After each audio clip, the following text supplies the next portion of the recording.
बिस्मिल्लाहिर्रहमानिर्रहीम। अस्सलाम वालेकुम। उम्मीद है आप खैरियत से होंगे। रियल एस्टेट में जहां पैसा ही पैसा है वहां फ्रॉड ही फ्रॉड भी होते हैं। और अभी रिसेंटली जो है एससीसीपी ने securities exchange commission of Pakistan ने इन्वेस्टर्स को ख़बरदार किया है कि आपने जो ये रेंटल इनकम के नाम पे लोग आपसे पैसा ले रहे हैं, सो कॉल्ड कंपनियां सामने आ गई हैं। और कौन सी रेंटल इनकम की कंपनियां कि जो हकीकत का जिससे दूर दूर तक कोई ताल्लुक नहीं है, वो वाले उनको रेंटल्स ऑफर किए जा रहे हैं कि आपको इतना रेंट दे देंगे, इतना रेंट दे देंगे, हमारे साथ इतने पैसे इन्वेस्ट कर लें। उन सब को खबरदार किया है कि भाई ऐसे किसी प्रोजेक्ट में ना तो आपने पैसा लगाना है, और ऐसा कोई भी प्रोजेक्ट है तो आपने उसको फौरन जो है ना जो भी लीगल अथॉरिटीज हैं उनको आपने रिपोर्ट करना है। अच्छा जी, इसमें बेसिकली क्या कहा गया है, पहले थोड़ा सा मैं बता देता हूँ कि रेंटल इनकम के नाम पे चल क्या रहा है। पिछले तकरीबन डेढ़ पौने दो साल से ये काम शुरू हुआ था और अब ये काफी पीक पे चला गया है। वो ये है कि रियल एस्टेट के नाम पे प्रोजेक्ट लॉन्च किया जाता है और ऑन ग्राउंड कोई प्रोजेक्ट नहीं होता, हवा के अंदर बातें होती हैं। एक तो ये कैटेगरी है, और वो आपसे पैसे लेते हैं और वो कहते हैं कि जनाब हम एक डेवलपर हैं, रियल एस्टेट कंपनी है, और हमारे मुख्तलिफ पाकिस्तान के मुख्तलिफ जगहों पे प्रोजेक्ट चल रहे हैं, फलां फलां फलां प्रोजेक्ट चल रहे हैं, और हम जो है ना जो एससीसीपी से हम रजिस्टर्ड इदारा है, वो अपना सर्टिफिकेट वगैरह दिखाते हैं। फ्रंट पे उन्होंने एक कंपनी कोई रजिस्टर्ड करवाई होती है। दूसरा ये कि जो ये रिलीज आई है इसके मुताबिक एफबीआर का जो रजिस्ट्रेशन नंबर है उसको भी यूज किया जाता है, और अगले को लगता है कि जनाब ये तो एक लीगल इदारा है, लीगल अप्रूवल्स हैं इसके पास, इसलिए ये हम लोगों से पैसे ले रहे हैं। और वाकई ही ये कोई डेवलपर होंगे, कोई बड़ी कंपनियां होंगी, बड़े ग्रुप होंगे जो रियल एस्टेट से पैसा कमा रहे हैं और खुद भी प्रॉफिट कमा रहे हैं और हमें भी कमा के दे रहे हैं, लेकिन वो जो वैल्यूज हैं उनका हकीकत से कोई ताल्लुक नहीं है।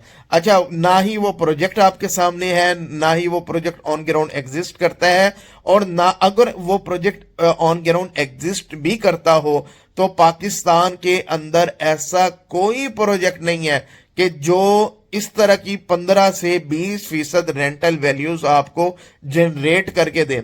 ये स्पेसिफिक केसेस में हो सकता है, वो मैं आपको बता देता हूं। ये कैटेगरीज हैं, और अवाम इसमें कैसे ट्रैप में आते हैं, उनको लालच आ जाता है। एक बंदा कहता है कि मेरे पास यार 1 करोड़ रुपया पड़ा है, अगर मैं इनको देता हूं तो साल के बाद मुझे 15 लाख रुपया जो है ना इस पे जो है वो रेंटल इनकम मिल जाएगी, और कल को मेरी प्रॉपर्टी भी बन जाएगी। मिसाल के तौर पे एक कंपनी आती है, वो कहती है जी आप हमारे साथ इन्वेस्टमेंट कर लें और जो है ना हम आपको जो है अपार्टमेंट भी देंगे और उसके बाद आपको रेंटल इनकम भी जनरेट करके देंगे।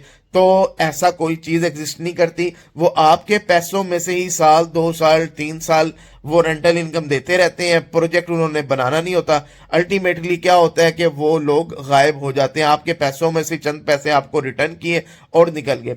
एक तो कैटेगरी है। दूसरी कैटेगरी वो है कि वो आपको कोई चीज बेच नहीं रहे हैं, वो कह रहे हैं जी आप हमारे साथ एक स्लीपिंग पार्टनर बन जाए, इन्वेस्टमेंट कर लें, हम आपको, वो उसकी वैल्यू इससे भी ज्यादा होती है। मैंने पहले एक वीलॉग किया था कि लाहौर के अंदर एक कंपनी आई और उन्होंने बड़ी जगह पे ऑफिस बनाए, और वो क्या क्लेम कर रहे थे कि हर 3 महीने के बाद आप हमारे से 12% रेंट ले लें, यानी कि 12% प्रॉफिट ले लें आप यानी कि ये कहें कि साल के अंदर वो 48% बन जाता है कि हर 3 महीने के बाद आपकी ओरिजिनल अमाउंट भी वापस आ जाएगी और 12% आपको प्रॉफिट भी आ जाएगा। इसको इस तरह समझ लें कि आपने 1 करोड़ इन्वेस्ट किया 3 महीने के लिए उनके साथ, और वो 3 महीने के बाद आपको 1 करोड़ भी वापस कर देंगे, 12 लाख भी आ जाएगा। फिर आप दोबारा इन्वेस्ट करेंगे, फिर अगेन 1 करोड़ आपका वापस आ जाएगा, दोबारा 12 लाख। इस तरह अगर आप साल में 4 दफा उनके साथ करोगे तो 48%, 48%। अब पाकिस्तान में ऐसा कौन सा काम चल रहा है कि जिससे 40 रियल एस्टेट का मैं बात कर रहा हूं कि 48% वो कमा के आपको भी दे रही है, इसका मतलब है इतना तो वो भी कमा रहे होंगे।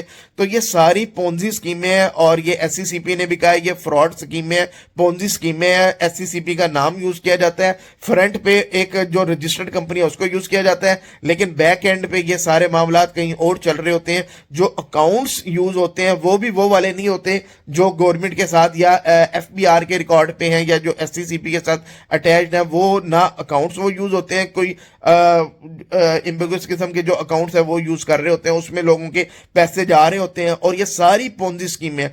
और होता क्या है कि बहुत बड़ा ये जाल बिछाया जाता है, शुरू में चंद लोगों को पैसे दिए जाते हैं, साल 2 साल दिए जाते हैं, वही बंदा माउथ मार्केटिंग इतनी ज्यादा इन लोगों की करता है कि वो अपने जितने जानने वाले होते हैं ना उनके भी पैसे इन्वेस्ट करता है कि जनाब ये बड़ी रियल एस्टेट की बड़ी कंपनी है, बड़ा काम कर रहे हैं, और इनके पाकिस्तान में बड़े बड़े कहीं पता नहीं कहाँ कहाँ प्रोजेक्ट चल रहे हैं। और वो क्या होता है कि एक वक्त आता है कि हजारों की तादाद में लोग जो है ना उनके जो है ना जो इन्वेस्टर्स होते हैं वो उनको पैसे दे देते हैं, अरबों के अंदर ये वैल्यू चली जाती है। अचानक से पता लगता है कि वो कंपनी पता नहीं किधर गई, जमीन खा गई या आसमान निकल, कुछ समझ नहीं आती कहाँ गई वो कंपनी।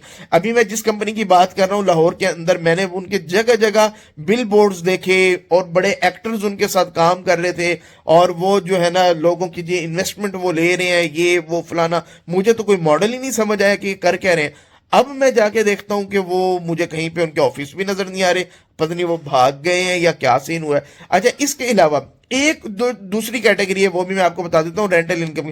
कोई जी अपार्टमेंट बिल्डिंग आ जाती है मार्केट के अंदर, और वो कहती है जनाब हमारी बड़ी अच्छे लोकेशन के अपार्टमेंट्स हैं और आप हमारी बिल्डिंग में जी ये अपार्टमेंट खरीद लें, इसके बाद हम आपको गारंटी करते हैं कि जी आप कोई 15%, कोई 18% या कोई 14% जो है ना रेंटल इनकम आपको ये अपार्टमेंट कमा के देगा। भाई ऐसी कोई कहानी नहीं है लाहौर के अंदर, कम से कम लाहौर की मैं गारंटी दे सकता हूं कि कोई भी अपार्टमेंट बिल्डिंग हो और वो आपको सालाना 15 लाख रुपया 15% कमा के दे। मिसाल के तौर पे 1 करोड़ का अपार्टमेंट है और वो माशाल्लाह इतनी अच्छा वो अपार्टमेंट है, 1 करोड़ का अपार्टमेंट है जो आपको 15 लाख रुपए यानी कि 1.25 लाख रुपया माहाना रेंट कमा के दे, ऐसा पॉसिबल नहीं है।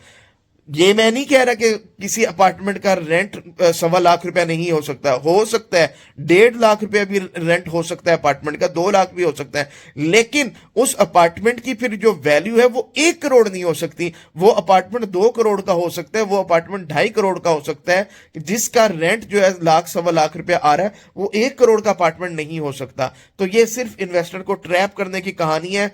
आप अच्छा जी, अब लोग कहते हैं कि एयरबीएनबी मॉडल जो है जिसमें मैं भी बात करता हूं, Booking.com मॉडल, उससे तो पॉसिबल है। मैं कहता हूं कि सारे एक्सपेंसेस निकालने के बाद पूरे साल का जब आप रेंटल निकालते हैं वो भी 10% से ज्यादा एक्सीड नहीं कर सकता। एक अपार्टमेंट का रेंट, एक प्रॉपर्टी का रेंट, और 10% से ज्यादा नहीं जा सकता कि फुल टाइम आपकी ऑक्यूपेंसी रही है और सारा कुछ है। बहुत ही कोई आउटस्टैंडिंग कोई ऐसी लोकेशन हो या फुटफॉल इतना ज्यादा हो तो एक पॉसिबिलिटी फिर भी कहीं हो सकती है, अदरवाइज ये पॉसिबल ही नहीं है।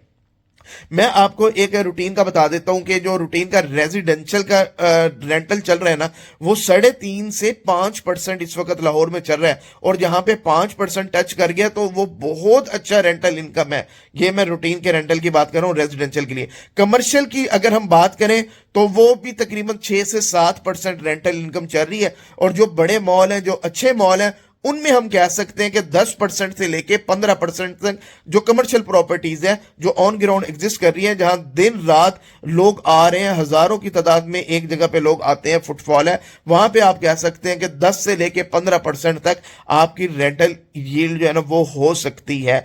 लेकिन ये इस तरह की जितने भी अपार्टमेंट बिल्डिंग हो या इस तरह की इन्वेस्टमेंट के नाम पे पोंजी स्कीमें हैं, यहां पे कोई भी रेंटल इनकम पॉसिबल नहीं है। और ये एससीसीपी ने कहा है कि बड़ी उम्र के जो सिटीजन हैं ये उनके साथ बहुत ज्यादा फ्रॉड हुए हैं कि उन बेचारों के पैसे डूब गए हैं।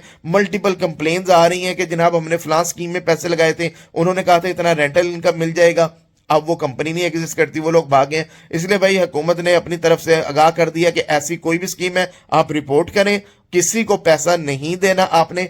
इसके अलावा मैंने एक पहले भी वीलॉग किया था इस्लामाबाद के एक प्रोजेक्ट के हवाले से कि जहां पे अरबों रुपए का स्कैम हो गया था। इसी तरह लोगों ने लालच में आके किसी ने 2 करोड़ पकड़ाया, किसी ने 3 करोड़, किसी ने 5 करोड़ कि हमें जी इतना जो है ना सालाना रेंटल इनकम मिलता जाएगा। और अचानक एक दिन क्या हुआ कि वो ऑफिस बंद हो गया, वो जो मालिक था वो पाकिस्तान से गायब, फ्लाइट पकड़ी, निकल गए, दुनिया के किस कोने में गए। और ये एक प्रोजेक्ट नहीं है, मल्टीपल प्रोजेक्ट्स में इसी तरह इन्वेस्टर्स के अरबों रुपए डूब चुके हैं। हम मल्टीपल वीडियोस में ये चीज आपको आगाह कर चुके हैं, इस तरह की लालच में नहीं आना।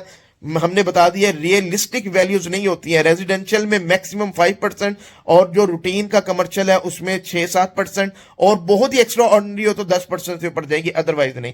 उम्मीद है आपको वीडियो पसंद आई होगी। डिस्क्रिप्शन के अंदर हमारा इन्वेस्टर ग्रुप का लिंक आ रहा है, उसको आप लाजमी ज्वाइन कर लें और कमेंट करके बताएं अगर आपके साथ खुदा ना खास्ता कहीं पे ऐसा स्कैम हुआ है या आप किसी ऐसे प्रोजेक्ट को जानते हैं जो फेक है या इस तरह लोगों से पैसे ले रहे हैं। कमेंट करके लाजमी बताएं ताकि हमारे जो बाकी व्यूअर्स हैं, सब्सक्राइबर्स हैं, उनको भी पता लग सके, ताकि वो भी अवेयर हो सके ऐसे किसी प्रोजेक्ट के अंदर लालच में आके पैसे नहीं लगाने, ला इल्मी में भी पैसे नहीं लगाने, लालच में आके भी पैसे नहीं लगाने।